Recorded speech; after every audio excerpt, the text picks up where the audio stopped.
Conversar com o Miguel Fernando. Nós já o entrevistamos há um bom tempo atrás. E o Miguel Fernando tem um conhecimento incrível sobre a história de Maringá e também de outras cidades, porque o Maringá Histórica vem fazendo história, não apenas em Maringá. Miguel, muito obrigado pela vinda. Bom dia.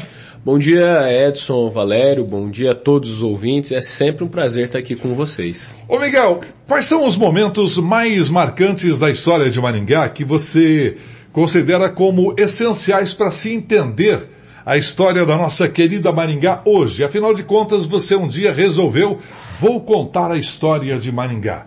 E aí você, com parceiros, criou o site Maringá Histórica, você já escreveu alguns livros. O que você considera como essenciais para entender nossa história hoje?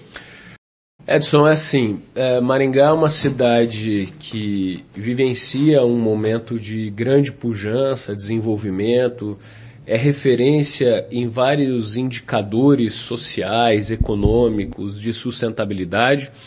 E isso não é fruto, e sem nenhum demérito, de uma ou de outra gestão pública ou de uma ou outra instituição da cidade privada. Isso é fruto de um grande planejamento que a cidade sofreu ao longo das décadas. Desde seu surgimento, com a implantação por meio da Companhia de Terras Norte do Paraná, até os prefeitos, representantes em outras esferas que assumiram o desenvolvimento da cidade, a implantação de novos projetos. Então é um conjunto de fatores que nos trouxe até aqui. E por isso é muito difícil a gente delimitar quais são os momentos mais importantes da história, né? Dependeria talvez de o que aconteceu numa determinada década, em determinados segmentos.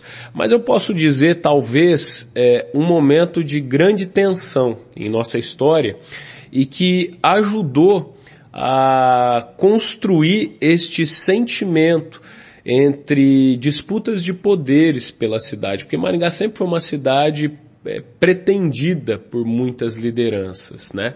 Seja lideranças políticas, empresariais, institucionais, enfim.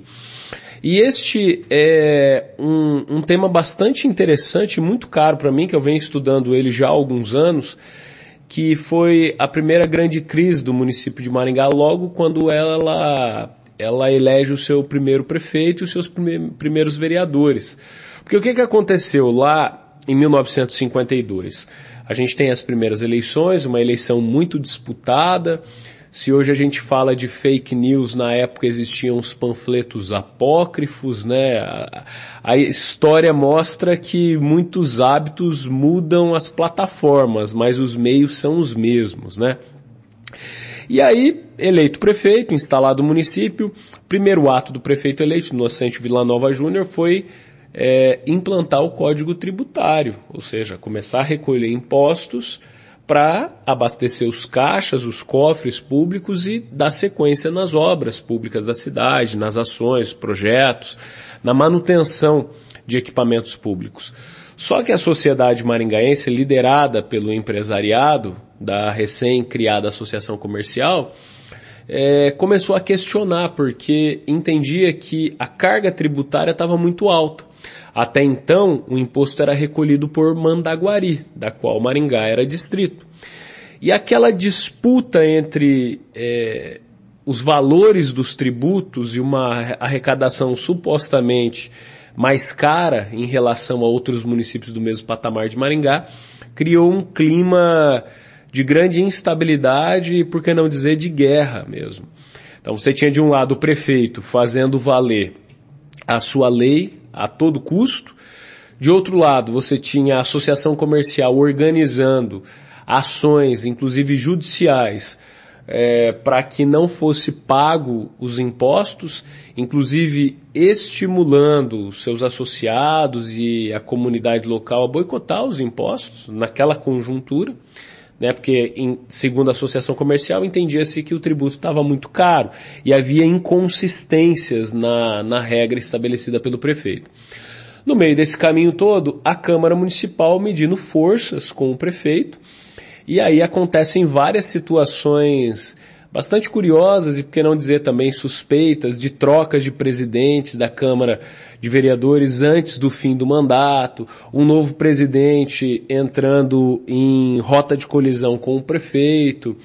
A Câmara, nesse meio tempo, acaba acatando a demanda da associação comercial, revoga a lei do prefeito, promulga uma nova legislação tributária que tem efeito retroativo. Isso é muito raro da gente encontrar, né? E mais do que isso, ela encontra argumentos para viabilizar a cassação do prefeito. O prefeito, por sua vez, dentro daquela situação, estimula os funcionários da prefeitura que estavam sem receber os seus salários, deixando os serviços sem serem executados, como por exemplo o recolhimento de lixo pelas ruas, estimula que eles, além de estarem em greve, cobrarem uma resposta do presidente da associação comercial, que na época era o Américo Marques Dias, e ele era gestor da Dias Martins, uma atacadista que ficava na Avenida Carneiro Leão, esquina com a Avenida Paraná. Ô Miguel, isso em 1952, o primeiro prefeito de Maringá. Você se recorda, a Câmara deveria ter 9 vereadores? 15. 15 vereadores já começou com 15 vereadores? Com 15, E agora foi para 23. Para 23. E Londrina, por exemplo, continua com 19, né? Não foi para 23. Não. Maringá já foi mais gulosa, quis ir para 23, e Londrina tem muito mais habitantes do que Maringá. Tudo bem, podia ir até 25, então ela foi... Vamos então até 23, tá? Isso. Ela ficou aí no bom termo, mas Londrina manteve 19 vereadores, estamos falando de 2025. Tinha 15 vereadores em 1952, quantos habitantes tinha na ocasião?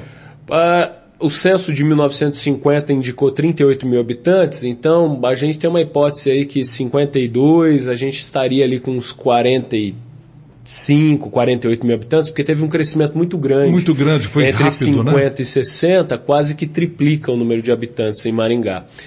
E aquela era uma situação muito complicada que a gente vivenciava na cidade. E a gente achando que hoje é que tem confusão? Hoje a gente pode dizer que nós temos aí parcimônia pela cidade. Aquela época era uma época complicada. E o prefeito ali cassado disse que conseguiu um mandado de segurança e disse que só sairia da prefeitura morto e entrincheira a prefeitura com jagunços armados e disse que não vai sair da prefeitura.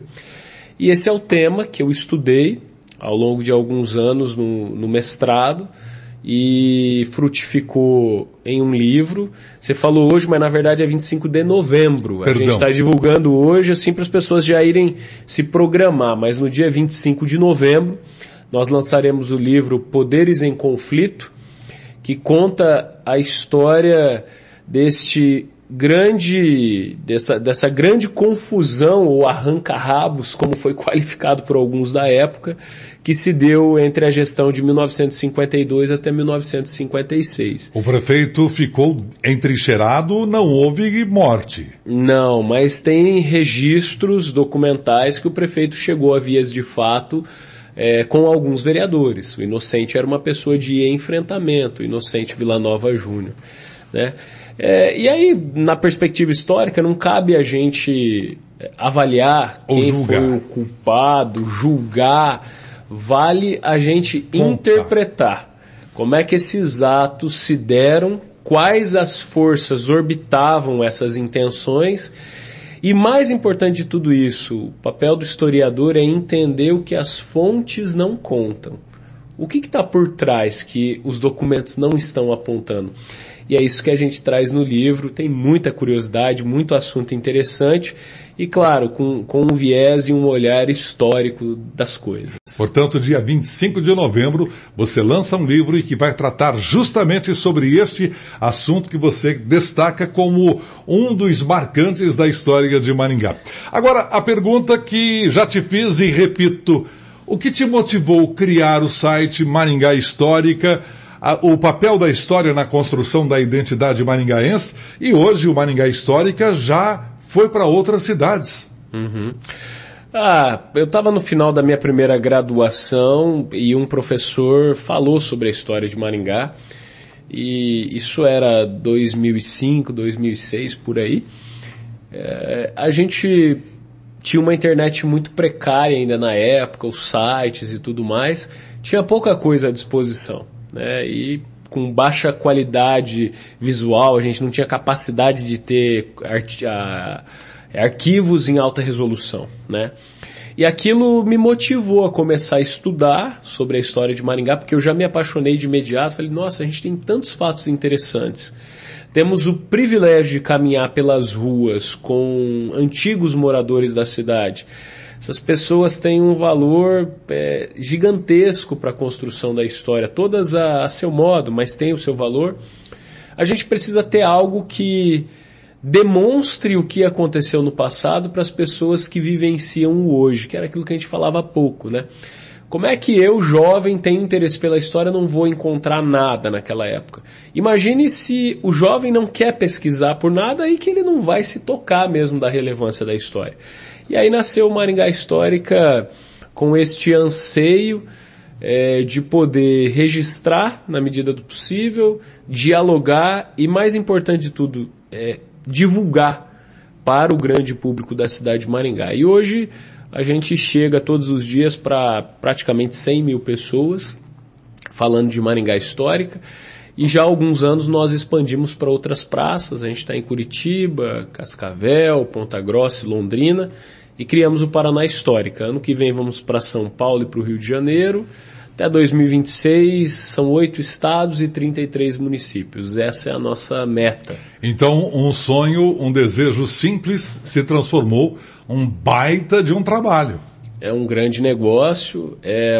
Hoje é a minha principal atividade. Ainda sigo com consultorias e outros serviços, mas é o meu principal empreendimento, né? Tem a empresa Cidades Históricas, que trata da expansão, e a empresa Maringá Histórica, que cuida da nossa principal praça, que é a minha casa, cidade de Maringá. Agora, Miguel, história e política. Como é que você acredita que a história da nossa cidade, Maringá, influencia as questões políticas atuais? Por exemplo, as últimas eleições servem como exemplo. Existe algum evento histórico que você vê refletido hoje nas decisões contemporâneas? Existem muitos eventos que nós poderíamos tentar estabelecer um paralelo, por exemplo, com o que aconteceu nas últimas eleições. Por exemplo, a figura talvez de um dos prefeitos mais lembrados pelos antigos moradores, que é a figura de João Paulino Vieira Filho. Foi um promotor público por Mandaguari, depois ele se torna promotor público em Maringá em 1954, com a instalação da comarca. De imediato, sempre com relação política, porque ele já tinha sido vereador em Mandaguari, ele é eleito em Maringá em 1960 como prefeito, faz uma gestão que tem algumas controvérsias ainda pouco estudadas, mas faz uma gestão bastante emblemática e que consolida Maringá como uma jovem metrópole. Depois ele se elege como deputado federal, um dos deputados federais mais votados do estado do Paraná, e ele tinha uma peculiaridade, você vai ver como é que a gente vai conectar daqui a pouquinho. Ele não gostava de viajar de avião, ele tinha receio de voos, então ele ia para Brasília em um Fusca, então, porque era o jeito que ele tinha para viajar, era o carrinho dele. Então você imagina, ali no final da década de 60, início dos anos 70, fazendo essa viagem praticamente toda semana de Fusca para Brasília. E ele falava, eu adoro a vida política e tal, mas meu negócio é Maringá. E ele voltou, tentou disputou as eleições em 72, perdeu, mesmo tendo uma relevância gigantesca para a cidade, tendo uma conexão grande com seus eleitores. E aí ele volta em 76 e vence a eleição de uma maneira bastante significativa. Faz uma gestão muito impactante e se afasta no último ano de mandato para ser candidato a vice-governador, em 82. Então, a gente criando um paralelo, nos parece ser muito próximo com um pouco da trajetória do Silvio Barros. Com algumas variantes, mas o Silvio é prefeito por uma oportunidade, ele é reeleito por uma oportunidade, 2004 a 2012 prefeito. Ele não sai para deputado, mas no meio do caminho ele tenta disputar para governador. Na reta final abre mão para Cida Borghetti ser vice do Beto Richa. Ele se torna secretário de Estado, faz um trabalho na iniciativa privada que é disseminar o conceito que foi desenvolvido em Maringá, especialmente no campo de conselhos de desenvolvimento econômico. Volta em 2016, mesmo com toda aquela lembrança, com aquele sentimento que as pessoas tinham com ele, e perde as eleições. E aí é um primeiro ponto de conexão, né? O que a gente percebe ali em 2016 e lá em 72 era um anseio de ruptura que os eleitores queriam. Não queriam uma continuidade. Porque quer queira, quer não, o Silvio ficou 2004 a 2012, veio o Pupim, que era o vice dele. Em 2016 as pessoas queriam uma ruptura, uma nova gestão, uma nova perspectiva. Se a gente olhar lá em 72, não foi muito diferente disso. As pessoas buscavam um novo modelo de gestão. E não é que é certo que é errado, é o sentimento da população. Da mesma forma que em 76 as pessoas votaram para o João Paulino voltar, inclusive tinha um slogan Volta JP, né, e tal. Hoje a gente vê isso também com o Silvio Barros. Isso não é um demérito para a gestão do Ulisses. O Ulisses fez uma excelente gestão, mas é uma interpretação daquilo, do comportamento do eleitor. Muitas vezes o eleitor ele quer evitar o confronto e ele quer ir por onde ele já testou antes, né? O Scabora, que ficou em segundo colocado, mesmo que fosse o sucessor do Ulisses, ainda no campo da gestão pública é um campo da incerteza para o eleitor, porque ele não testou o Scabora como prefeito por 4 anos. O Silvio, o eleitor testou, da mesma forma que o João Paulino. Então o ponto de convergência poderia ser entendido dessa forma dentro da história política de Maringá. É claro que existem diversas variantes, mas é um ponto de reflexão aqui. Muito bem, mas aí você resolve se lançar candidato a vereador. Com todo o conhecimento, você se lança candidato a vereador. Você não conseguiu se eleger. Me conta como foi essa experiência, o que você aprendeu. Porque é diferente você pesquisar a história maringaense, de depois ir às ruas, falar com o eleitor, olho no olho, pedir o voto, apresentar a sua plataforma. Me conta, Miguel, como foi? Eu já venho recebendo esse convite para ingressar na vida política partidária, porque político todos somos, há bastante tempo. E é uma decisão difícil porque você precisa abrir mão de muitas coisas e tomar partido, né? O que não é muito fácil, sobretudo no Brasil, que é onde a gente tem uma relação mais ampla com a política.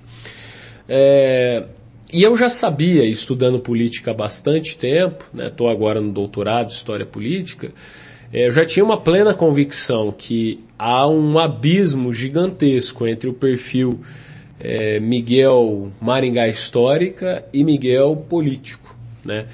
Você tem 100 mil pessoas que você dialoga. Sim, mas essas 100 mil pessoas já têm os candidatos delas, elas já têm relações familiares, já têm relações íntimas com muitos candidatos. E você sensibilizar para ela vir a um novo projeto é o mesmo desafio que o Scabora enfrentou. Quer dizer, o Miguel não é testado nas urnas, o Miguel nunca foi vereador. Como a gente vai votar nele? Havia esse abismo. Então a gente construiu uma campanha limpa, objetiva e que tinha uma pauta bastante sistemática na estrutura política do Legislativo em Maringá, que era qualificar o debate na Câmara. A gente queria trazer uma proposta para que desvencilhasse as politicagens da mesa e que nós tomássemos decisões a partir de critérios estritamente técnicos.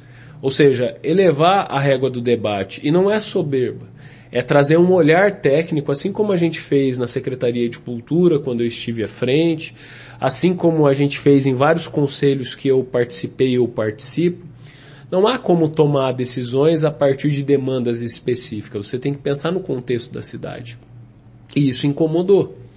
Por que incomodou? Porque, a priori, o vereador ele é eleito ali com 2, 3 ou até mais votos, como no caso dessa última eleição, ele não vai legislar para a cidade toda, ele vai legislar para a comunidade que o elegeu. E isso é um princípio bastante equivocado da democracia. Então, quando ele vai tomar uma decisão, e a gente cansou de ver isso, inclusive durante o período da eleição, porque os vereadores, eu acho um erro da estrutura brasileira, da legislação política brasileira, o vereador ele deveria se licenciar durante o período das eleições. Ele não poderia continuar legislando durante o período da eleição, porque ele tem um poder que reflete sobre o eleitorado, né? Mas o que a gente viu durante o período das eleições? Muitos vereadores no púlpito falando por que votaria contra a um determinado projeto, porque os eleitores dele não iriam entender a posição dele. Ou seja, ele não está tomando uma decisão técnica, ele está tomando uma decisão a partir daquilo que ele espera que o eleitor continue com ele. Ele não quer perder o voto do eleitor. Isso é um prejuízo que a gente tem dentro da estrutura política brasileira, né? É claro que a gente entende que é um processo bastante complicado. Você precisa também acomodar desejos do eleitorado, ele votou em você, ele tem uma expectativa. Mas às vezes você precisa votar um projeto do avanço da cidade e você não vai votar porque parte do seu eleitorado não concorda. Então este foi um ponto que nós levantamos como bandeira durante a nossa campanha, cumprimos a regra à risca, existiam muitas inconsistências, como por exemplo, a cidade foi tomada aí por aqueles banners, né? Embora a legislação eleitoral permita essa modalidade de divulgação, quem rege sobre o uso e ocupação do solo é o município não permite. Então nós não fizemos aquilo que a lei não permitia. E houve um absoluto excesso. Totalmente. E nada foi feito. Nada foi feito, mesmo os juízes eleitorais não tomaram, houve denúncias, eles não emitiram um posicionamento, o município também não tinha muito o que fazer, não queria arrumar briga avançar. Pelo visto.